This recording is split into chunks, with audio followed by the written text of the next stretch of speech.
Morning, folks. It's happy Wednesday.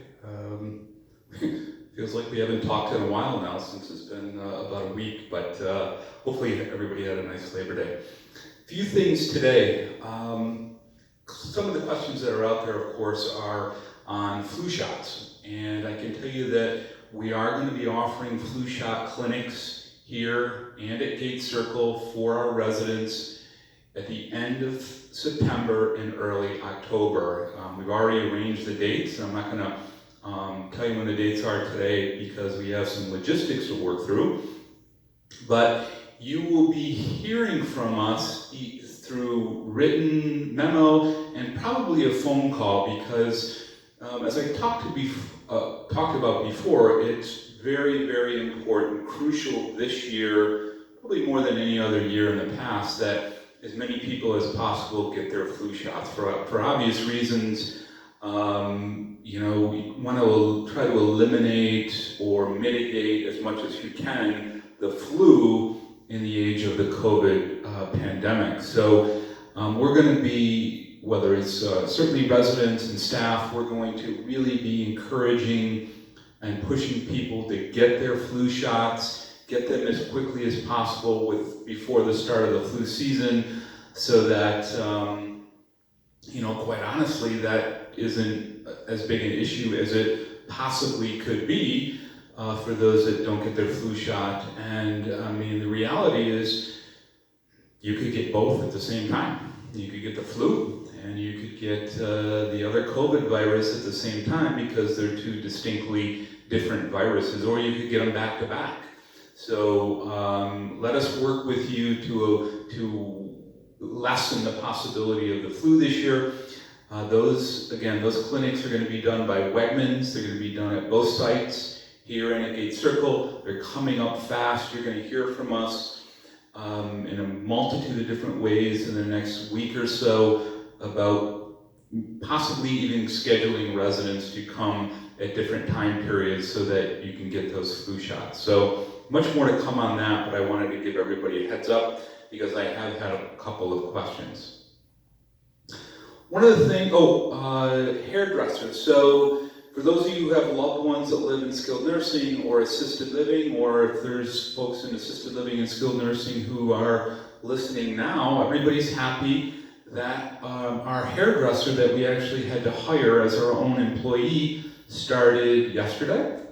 We actually hired Sue Dickey. Sue is the owner and actually manages our salon services here in Williamsville, but we had to hire her as our part-time employee to be able to provide salon services, beauty, hairdressing, and so on in the health center, because that, unfortunately, is the only way that New York State Department of Health allows that to happen in skilled nursing now. So she gets tested just like a regular employee, and she started in assisted living yesterday, and she's in skilled nursing today, and now she'll have regular appointments. So I know it's been a long time coming, but we're glad to be able to provide that service to the residents in our health center who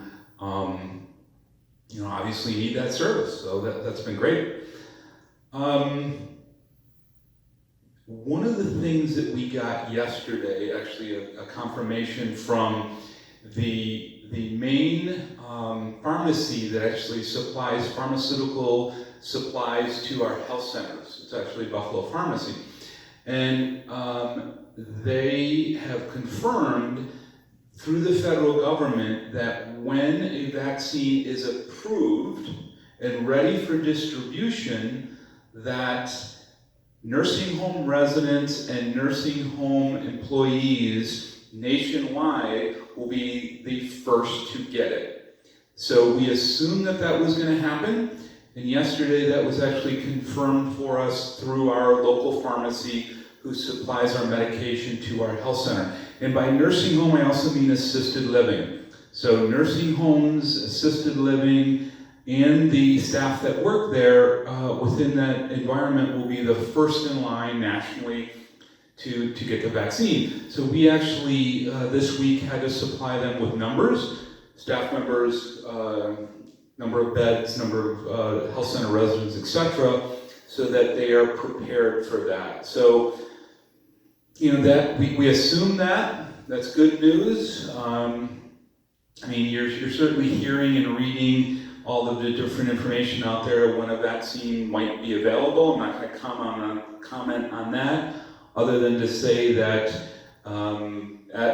as we thought, our nursing home residents and our staff members specific to the nursing home will be first in line to get that vaccine.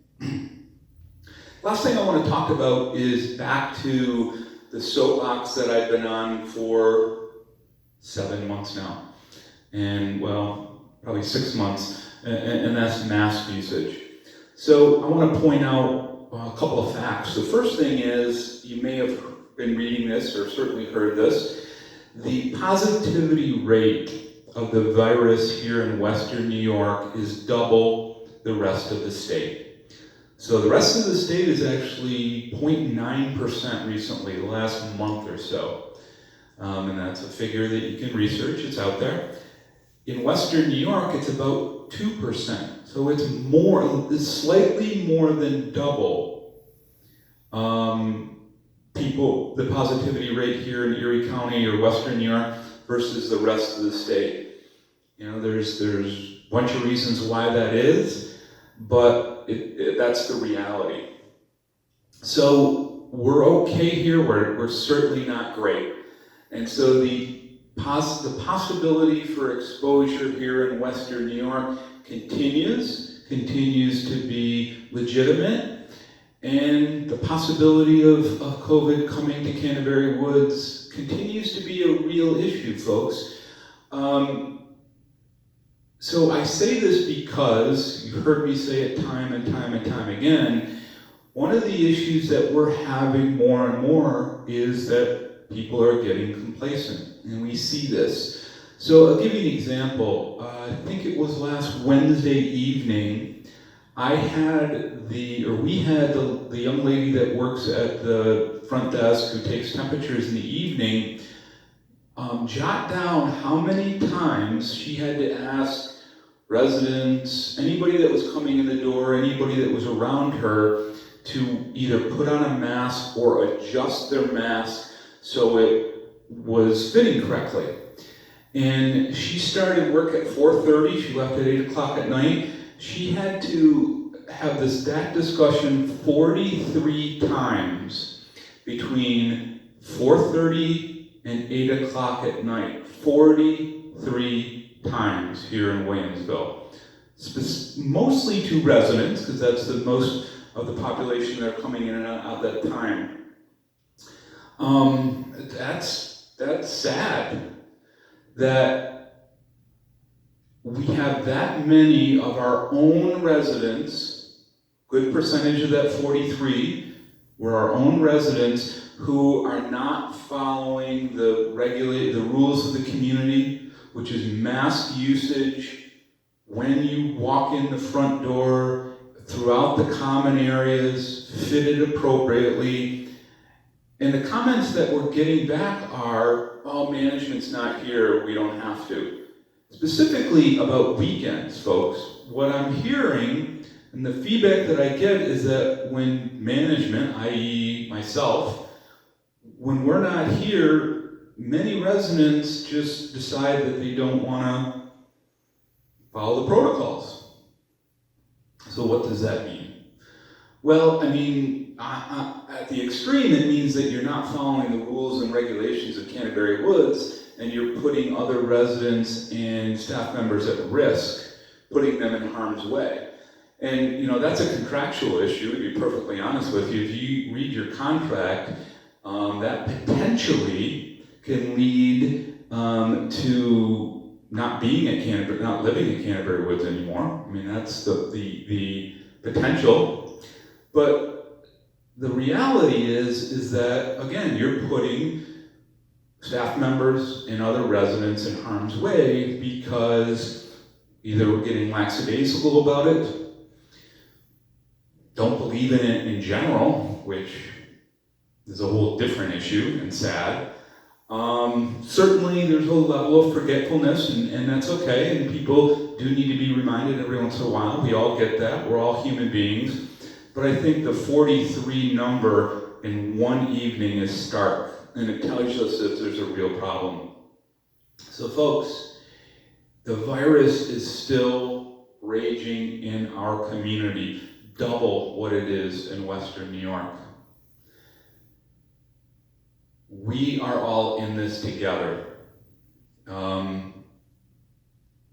Not only are you protecting your fellow residents, but you're equally as important protecting the staff members that work here at Canterbury Woods. I was on a call yesterday with the other continuing care retirement community providers throughout the state, and there's 12 or 13 of us, and there's only 3 of us that actually have visitation within our health centers. Because if you remember, I talked about this, one of the guidelines is you have to be COVID-free with your resident population within your health centers and your staff population in your health centers for 28 consecutive days before you can even have visitation. And if a case pops up with either of those 2 groups, you have to stop.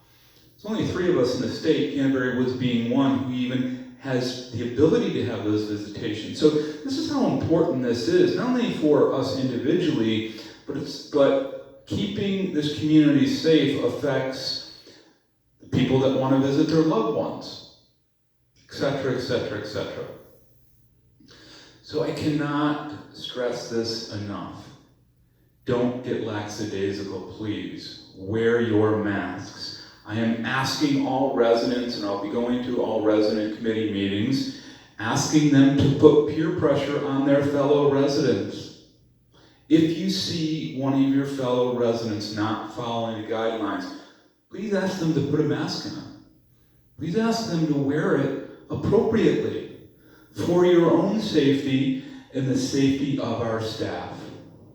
If you think for a second that I'm going to let this go, I said this before, you're kidding yourself. You can ask our staff members at all levels how maniacal I am and we are about this singular issue.